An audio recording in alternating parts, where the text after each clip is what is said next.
Boa noite a todas e a todos. Que Jesus abençoe a cada um de nós nesta nova oportunidade de reflexões a respeito da doutrina consoladora. Educação moral dos filhos. Este tema justificamos a abordagem em função de ainda nos situarmos no mês de agosto, que na cultura ocidental e particularmente na cultura brasileira é comemorado como o mês dos pais. Sabendo nós que o domingo passado foi o dia comemorado, o segundo domingo do mês de agosto é comemorado o Dia dos Pais, mas que para todo o mês é um período de reflexões a respeito da educação. E também em função da necessidade de se abordar a temática da moral como algo que é imprescindível, é indispensável para a formação de todos nós, desde a infância, adolescência e fase adulta, no qual os pais, quando eu digo pais, homens e mulheres, pais e mães, são os responsáveis primários por esta educação dos filhos. Bom, esta nossa abordagem coletamos conteúdos de algumas fontes, como por exemplo o Livro dos Espíritos, nas questões 629 a 631 de Allan Kardec, o Evangelho segundo o Espiritismo, também de Allan Kardec, no capítulo 14, que tem como título Honrai o vosso pai e a vossa mãe, no tópico Instruções dos Espíritos. No livro intitulado Reportagens de Além Túmulo, escrito pelo espírito Humberto de Campos, através da psicografia de Francisco Cândido Xavier, e também alguns vídeos encontrados na internet que falam sobre a temática da paternidade. E, a princípio, o que nós iremos encontrar no dicionário a respeito da moral? A moral, segundo alguns dicionários, significa o conjunto de regras adquiridas através da cultura, da educação, dos costumes e das relações humanas. E essas relações humanas orientam o comportamento de todos dentro de o que se chama um conjunto de regras morais, ou regras de como se proceder dentro da sociedade. Allan Kardec, na terceira parte de O Livro dos Espíritos, questiona aos espíritos superiores da codificação, da temática o bem e o mal, no subtítulo da terceira parte, o bem e o mal, na questão 629, o que seria a moral, ou como devemos entender a moral. E os espíritos dão um conceito que é muito parecido com o que a gente encontra nos dicionários, que tem a ver com as regras do bem proceder, as regras de se conduzir bem, mas com um acréscimo, de acordo com as leis de Deus.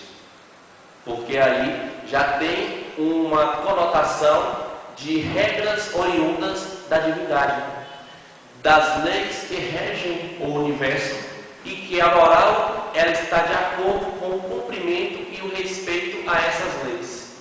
E todo aquele homem e mulher que segue todas as regras que regem o equilíbrio do universo estará, assim, portanto, de acordo com a moral, ou de acordo com as regras do bom proceder, do bem proceder, com o próximo, consigo mesmo e, finalmente, com Deus.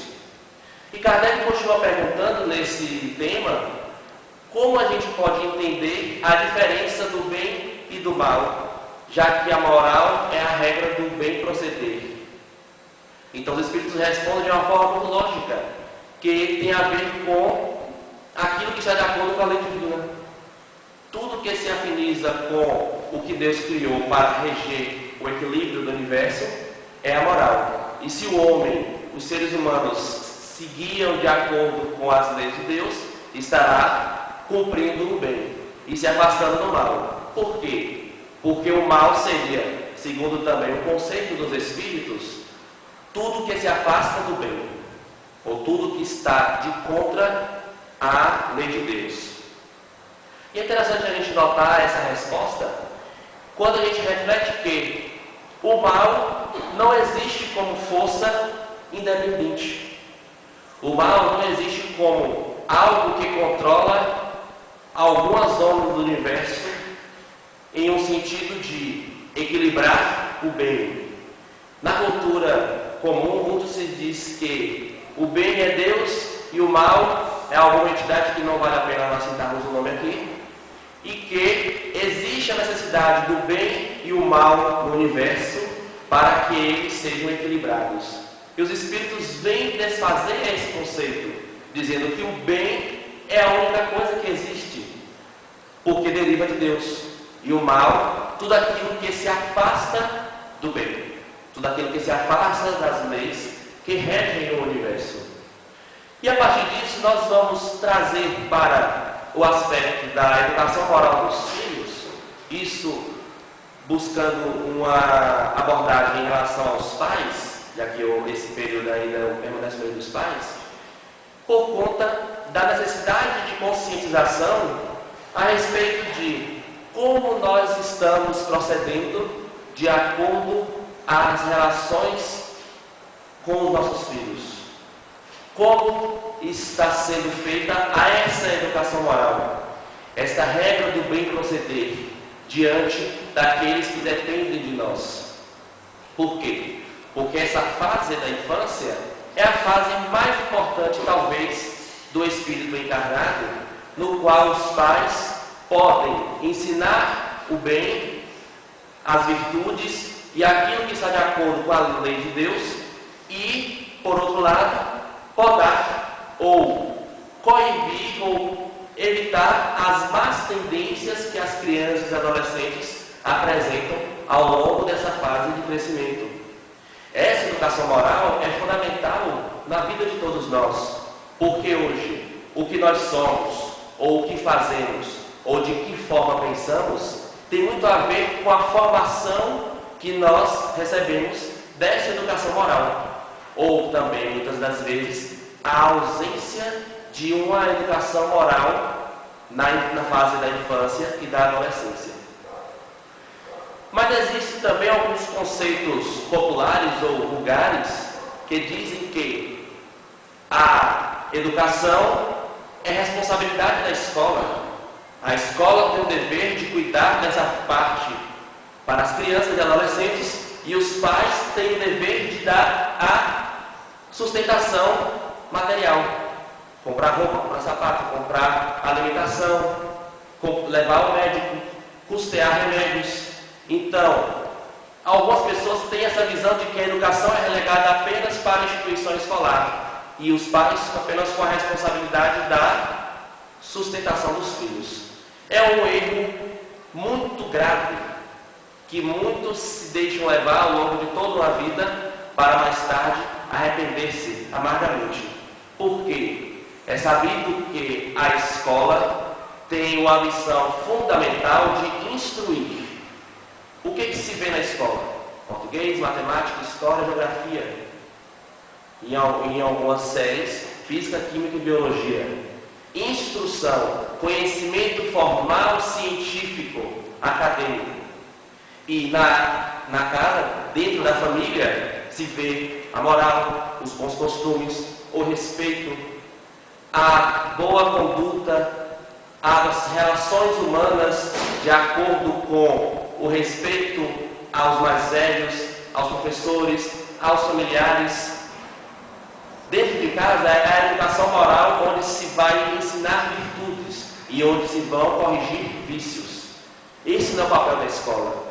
Muitos pais, quando têm seus filhos rebeldes e inconsequentes, dizem que os professores não foram capazes de orientá-lo, sendo que, na verdade, os professores têm a missão de educar no conhecimento formal, na instrução a qual a ementa das disciplinas regem. E os pais têm o dever de trazer estes conhecimentos que não é papel da escola. o conhecimento moral, as regras de bem proceder, conforme os Espíritos nos disseram no livro dos Espíritos.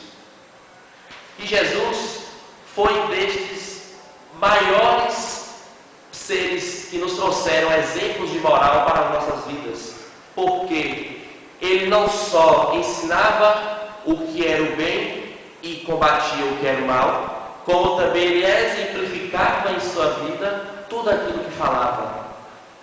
Não é à toa que Cristo tinha a maior autoridade moral de que se dê notícia em nosso planeta. Porque quando os discípulos encontravam alguém, por exemplo, que estava possuído pelo demônio, pelos espíritos das trevas, e tentavam expulsá-lo, não conseguiam, não logravam êxito. E Jesus, quando lhe era trazido alguém possesso, apenas dizia: sai desse corpo que não te pertence. E o espírito saía, a pessoa voltava ao normal e se reequilibrava. É essa moralidade que faz toda a diferença. A regra do bem proceder está de acordo com a lei de Deus. E existem muitos entusiastas, que inclusive até dentro do Espiritismo, que dizem que essa questão da educação moral é algo muito relativo.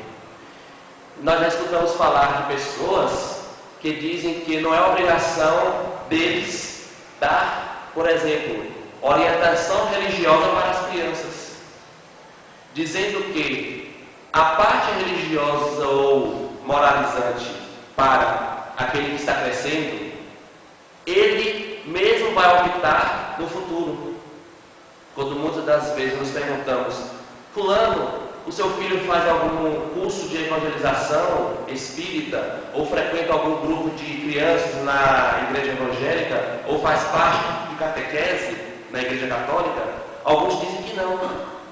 E dizem com a maior naturalidade do mundo, defendendo que essa parte de escolha da religião e de orientações morais ficará a cargo dele quando ele atingir a maioridade, com o pretexto de não desejar influenciar a escolha religiosa dos filhos, porque na idade da razão, na adolescência e na fase adulta, eles saberão escolher os seus destinos, ou não. Isso do ponto de vista religioso e moral. E sobre esse aspecto, nós encontramos no livro Reportagens de Além Túmulo,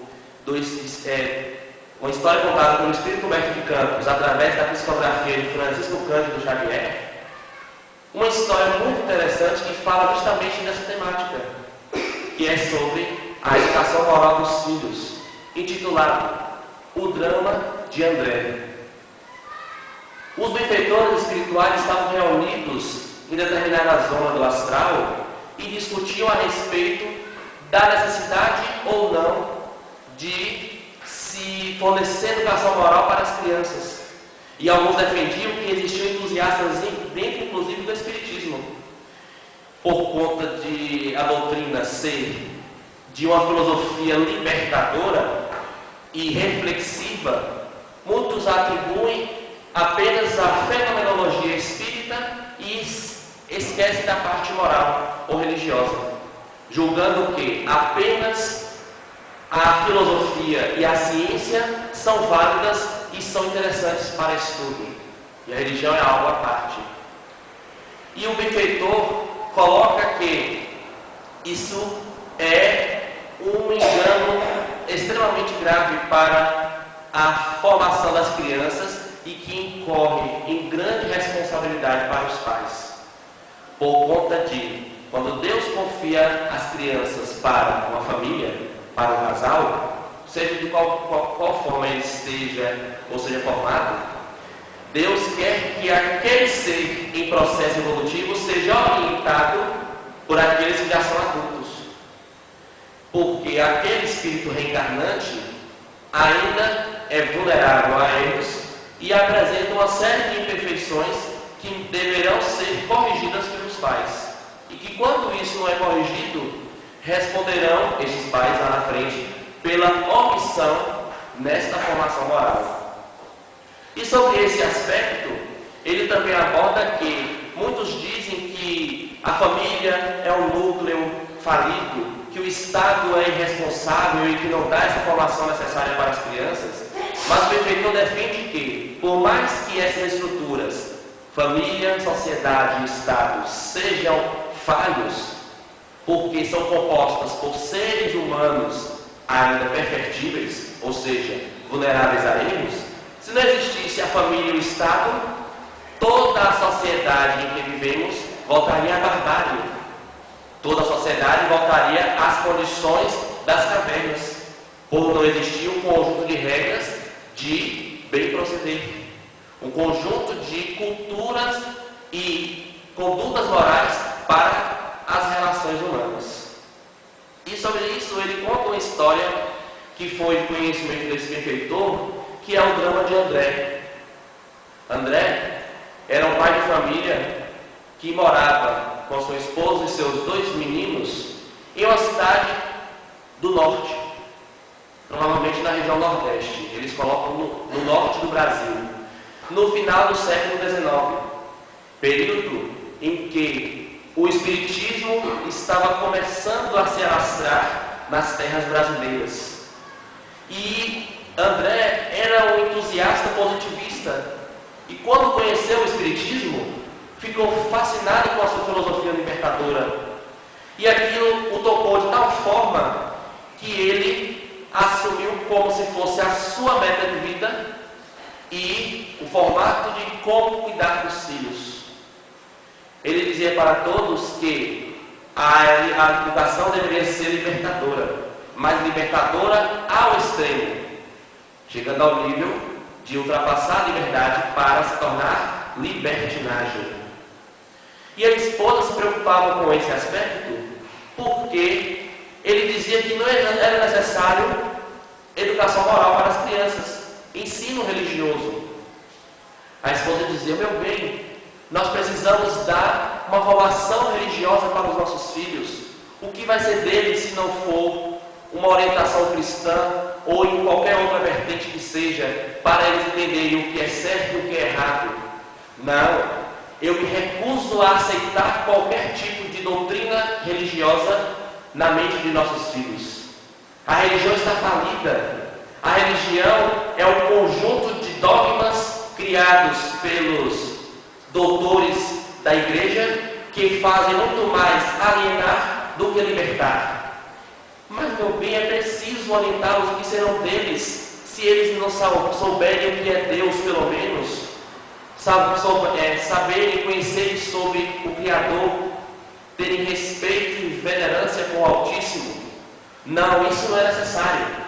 Isso aí é um quesito relegado à igreja. A igreja dará conta disso. Mas minha educação, minha orientação enquanto pai eles vão escolher o seu futuro e a sua religião por conta própria. Nós não iremos interferir nisso.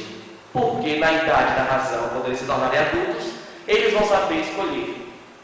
A esposa ficava perturbada e ainda tentava apelar para a última estratégia, para convencê-lo de que era preciso, pelo menos, fazer o culto de alguma religiosidade no lar, seja quaisquer que fossem as vertentes. E ele ficava em silêncio, pensativo, mas permanecia firme em sua resolução.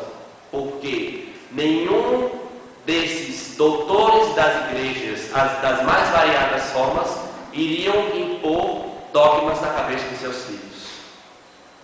O tempo foi passando, os anos foram acontecendo, as crianças, os 2 meninos, Léo e Oscar, foram crescendo e começaram a apresentar a rebeldia, a intolerância, a grosseria. Começaram a apresentar todos os seus maus comportamentos e vícios trazidos de outras experiências e que não foi corrigido nem orientado pela religião ou por algum conjunto de regras morais. A esposa ficava preocupada porque estava perdendo o controle pelas crianças. O pai, André, percebia aquilo, mas em vão tentava corrigi-los. A sua voz era vencida. Ele não conseguia ter autoridade moral sobre os seus filhos. Certa feita, eles foram pegos em furtos e o pai ficava extremamente envergonhado por conta da situação. Roubavam, eram rebeldes na escola, cresceram e sem nenhum pingo de orientação moral. Uma certa vez, quando ele estava voltando para casa, percebeu que existiam alguns barulhos, algum conflito em seu lar. Quando ele se aproxima, percebe que os filhos estavam espancando a mãe. Uma consequência mais grave. E a mãe sofrendo, sem saber o que fazer, porque eles eram seus filhos. Como é que ela iria levantar a mão para o seu próprio filho? Carne de sua carne, sangue de seu sangue. E ele tentava apartar a briga e não conseguia, até que os filhos cederam aos apelos sofridos da mãe, que já não aguentava mais ser espancada. Em outro momento, quando eles foram flagrados pela polícia em roubo, o pai não mais suportou e os expulsou de casa. Mandou que eles fossem embora. E depois a família perdeu o sentido. Porque sem as crianças, sem os dois rapazes, como iria significar mais aquele núcleo familiar? Então, eles resolvem, por conta daquela angústia do núcleo familiar em que os filhos estavam ausentes, eles resolvem se mudar. Vendem as terras, vendem o comércio, se desfazem de todos os seus bens e mudam-se de estado. Nesse período, os filhos haviam ido embora sem deixar notícias. Passaram-se alguns anos e eles começaram a envelhecer e perceberam que ainda existia aquele vazio existencial por conta justamente da ausência dos filhos que o próprio André expulsou de casa. Eles pensam em retornar para o velho lar, mas percebem que por já estarem idosos não teriam a mesma capacidade, não teriam a mesma saúde e disposição para empreender uma outra viagem de volta ao outro estado. Nesse período, o tempo foi passando, os dias se arrastavam e certa noite, André escuta um barulho estranho em sua casa, como se fosse um arrombamento.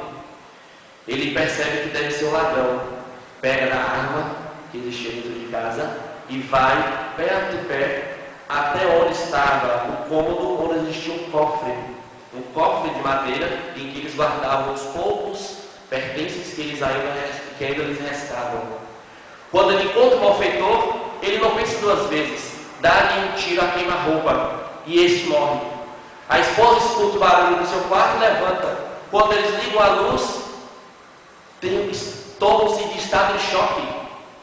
Era Oscar, o filho fugido de alguns anos atrás, que se enveredou pela senda do crime e arrombou aquela casa sem nem saber que aquela casa era de seus pais. Ele dizia: pai, sou eu. Mas o sangue já aljofrava no seu peito e não existia mais como salvá-lo. Aquilo foi uma comoção regional naquela comunidade em que viviam. Todos atribuíram que André era um herói, porque ele salvou o povoado de um malfeitor, de um ladrão. Chega a polícia vem fazer o reconhecimento do corpo, mas André e a esposa não revelam que aquilo ali era o seu filho. A angústia de ter matado o próprio filho não permitia falar a verdade. Ele foi preso por homicídio e fica durante alguns anos na cadeia, remoendo o seu remorso e arrependido por não ter dado aquela educação moral para os seus filhos. Nesse período de alguns anos cumprindo a pena, finalmente ele é solto por alguns advogados. E antes de ser solto, a esposa morre de profunda solidão e angústia pela ausência dos filhos e pelo destino triste de seu cônjuge. Ela morre e quando ele volta à liberdade, está sozinho. Não existe mais ninguém naquele lugar que possa cuidar dele ou que possa lhe fazer companhia. Os filhos foram embora, a esposa faleceu e aquele pouco dinheiro que lhe restava tinha que pagar os advogados que o libertaram. Então, André começa a viver da mendicância, começa a pedir esmolas e o tempo se encarrega de caracterizá-lo com toda a aparência de um mendigo. os cabelos desgrenhados, a barba por fazer, a roupa em frangalhos. Ele toma de um cajado e começa a peregrinar de povoado em povoado, vivendo da caridade alheia. Até que, em certo momento na sua caminhada, em que ele vai remoendo as suas angústias e os seus erros do passado, ele se depara com um rio. E ele precisava atravessar esse rio para dar continuidade à sua peregrinação em busca de outras pessoas que o ajudassem através de esmolas, já que ele não tinha mais ninguém que pudesse ajudá-lo atrás de si. Todos já o conheciam. Ele andava apenas com o cajado, com a bolsa de couro a tiracolo e com roupas em frangalhos. Quando ele percebe que vem um canoeiro se aproximando em um período que era aproximadamente o crepúsculo, o entardecer do sol, aquele momento em que a natureza passa da transição do dia para a noite e todos nós, de uma forma ou de outra, sentimos aquela angústia melancólica do pôr do sol. Esse canoeiro se aproxima e ele não consegue ver muito bem a sua fisionomia por conta justamente da penumbra, da aproximação da penumbra da noite. O canoeiro, com um gesto mudo, o chama para entrar na canoa, para atravessá-lo. E ele entra, redimido e submisso àquela condição, como a vida tivera obrigado ele a viver, como mendigo. E nesse tempo em que vão atravessando as águas calmas do rio, ele percebe a fisionomia do seu benfeitor, o canoeiro, e lembra um pouco do seu outro filho, Léo, e pensa: meu Deus, se Léo estivesse vivo, ele teria mais ou menos essa aparência desse canoeiro, um homem forte, robusto e de cara fechada. Ele fica refletindo as suas angústias interiores e mal percebe que o canoeiro começa a olhá-lo de rabo de olho, começa a perceber que ali ele tem uma bolsa tiracolo e que provavelmente está cheio de moedas. Então o canoeiro olha para um lado, olha para o outro, lado da margem, confere se não há nenhuma testemunha e, em um golpe rápido e imprevisto, toma a bolsa do velho e o empurra para a água. Ele cai da canoa. Quando ele empurra o velhinho e ele fica imerso nas águas e não sabia nadar, esse homem canoeiro fala: vai, seu velho, vamos ver se uma bolsa vai ser capaz de te salvar dessas águas. As águas não têm boca, elas não falam. As águas não vão te defender e não vão contar a ninguém o que te aconteceu. Quando André escuta, ele percebe: era Léo, o seu filho que fugiu há muitos anos atrás e que ali estava colocado na condição de um canoeiro.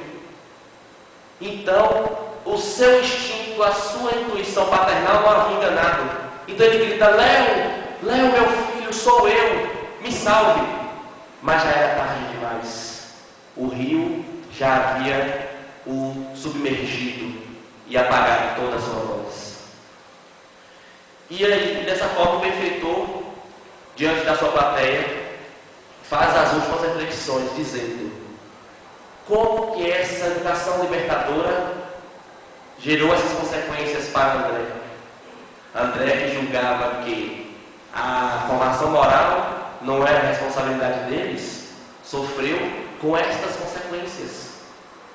E um filho ele mata com um tiro a queima-roupa, que estava roubando por não ter sido corrigido em seu instinto de roubo, e o outro o mata também pelo roubo, retirando a sua bolsa de tiracolo com as suas últimas moedas que lhe garantiu a sobrevivência. Este é o grande risco da ausência de educação moral e liberdade irrestrita para as crianças, sob o pretexto de que elas saberão escolher o seu futuro e as suas orientações morais, éticas ou mesmo religiosas, porque não é preciso que a orientação seja religiosa para ser moral, mas toda orientação religiosa necessariamente vai ser moral, porque vai indicar o caminho do bom proceder. Nós conhecemos muitas pessoas que são ateus, mas que têm uma educação irreprovável e um conjunto de condutas extremamente equilibradas com doutrinas que são cristãs, sem ao menos eles confiarem ou acreditarem em qualquer tipo de vertente religiosa. Porque essa moralidade é uma educação que se tem dentro de casa, independente de qualquer tipo de religião.